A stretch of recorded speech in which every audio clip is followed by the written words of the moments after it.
And so I left you um, with these words from the former UN officials um, and their thoughts on the sanctions and the build-up to the war in Iraq. And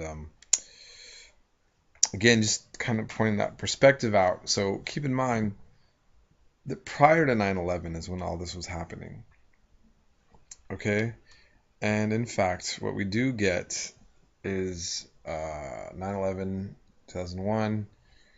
We know what happens here in New York.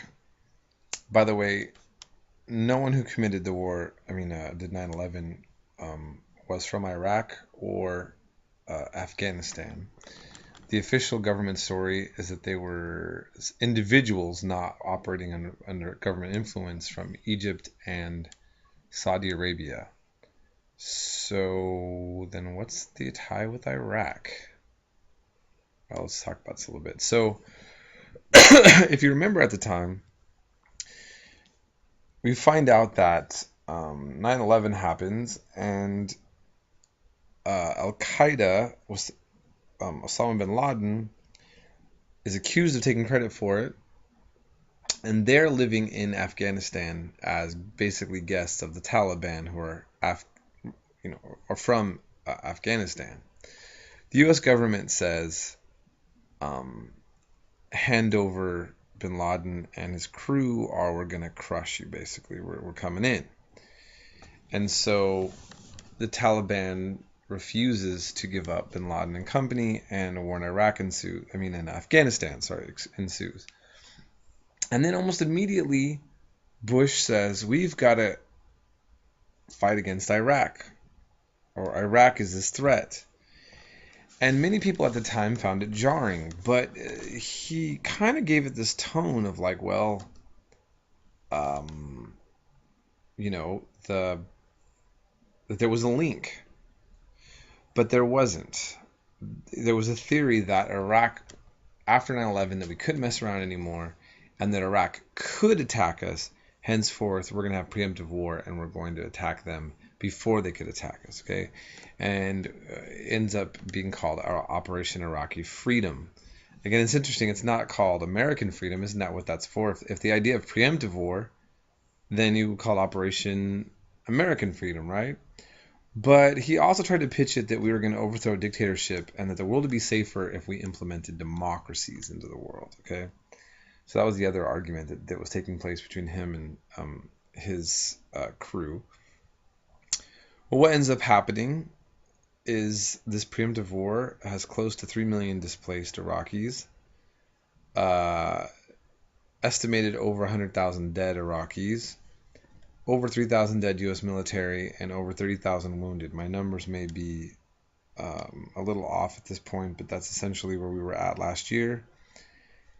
And you have a lot of U.S. soldiers coming in really, really heavily affected by this war. Was it worth it? Is it justifiable under these conditions? I'm not here to kind of make those judgment calls, but this is what happened. And keep in mind that as far as the world is concerned, the U.S. attacked a country that didn't attack us, and we implemented a democracy in Iraq that actually put Shiites into power at the expense of Sunnis. We created a civil war, and now Iraq looks a lot more like Iran #2. Okay, so that's kind of where we're at now. And I guess history will, Fidel said history will absolve me. Will history absolve Bush? Well, we'll see. Um, so that was the U.S. trying to impose democracy and protect America, according to Bush. Ironically, the whole world was taken by surprise um, in December 2010. That Arabs themselves, young people mainly, not under religious arguments for the most part, started revolting against their dictatorial governments without the aid of outside forces. Okay?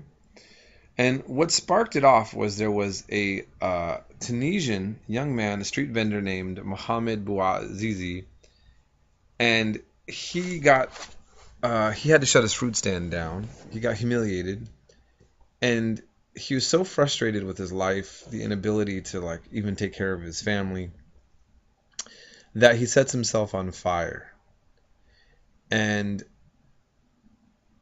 by the way, suicide is not looked upon well, like in this manner in the Islamic world. He didn't, and for the extremists, he didn't blow up anything. He simply just said, "I'm frustrated with life. Here, I'm burning myself." Well, this incited demonstrations and riots throughout Tunisia because a lot of young people understood why he did that, because life was that frustrating and horrible and going nowhere for so many people. And so these demonstrations just exploded out of nowhere. President Ben Ali, so-called president, who functioned as a dictator, was forced to step down on January 14th, 2011, after being in power for 23 years, democratically elected, of course, for 23 years, and he fled to Saudi Arabia. Riots then spread all over the Arab world. This was just an amazing set of events. This next inspired Egypt. Mubarak, who was president from 1981 to 2011, basically after Anwar Sadat was assassinated, he had major military aid from the U.S. and also supported by Israel. People were fed up with him and the torture and the police. And so we saw these massive demonstrations in Tahrir Square. There has been a lot of persecution of Christians and minorities and women in this. But if you look here, not always the case. This says Al-Quran wa Al-Injil. And there's the cross and the crescent. It says the Quran and the Gospel. And so these are clearly Muslim women who are essentially talking about a unified Christian Muslim Egypt in opposition to the violence against two communities and perhaps against Mubarak. And then there was this interesting aspect of the social media. There's actually a girl in Egypt after these demonstrations named Facebook in honor of the role of Facebook's helping to topple Mubarak's regime. Here, down here, this guy says, Shukran, Shabab Misr, Facebook. Thank you, essentially saying the youth of Egypt thank Facebook. And Facebook was used to mobilize people for demonstrations against the government there, okay? And you see a picture of Facebook here. Twitter was also used. And so social media was able to help to bypass the dictatorship and unify people. Now, the state of Egypt now has gotten more chaotic. They elected, the Muslim Brotherhood came to power, mainly because there was a lot. This was not an Islamic revolution or revolt. And in the chaos, there's a lot. I don't have time to go into possible details of what's going on, but Egypt did elect its first, post-Mubarak presidency. It was a Muslim Brotherhood guy, and things didn't go well, and we're back to military dictatorship. And essentially, Egypt has got it's a revolution in progress right now, and we'll see what happens.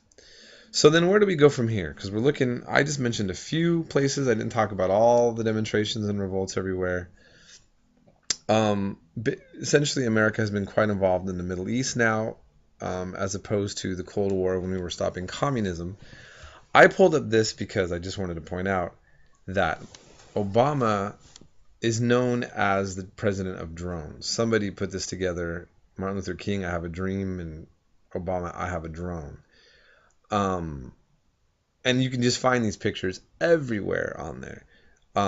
Drones are mechanically operated to assassinate would-be terrorists, but it's become quite controversial. And this is a part of the war on terror.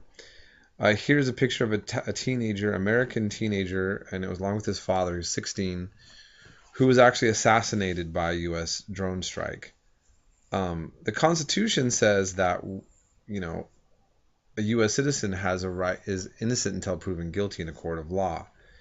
The current laws under Obama now have been bypassed that. So this young boy and his father were deemed such dangerous terrorists, apparently, that they could bypass their constitutional rights and just assassinate them with the use of drones.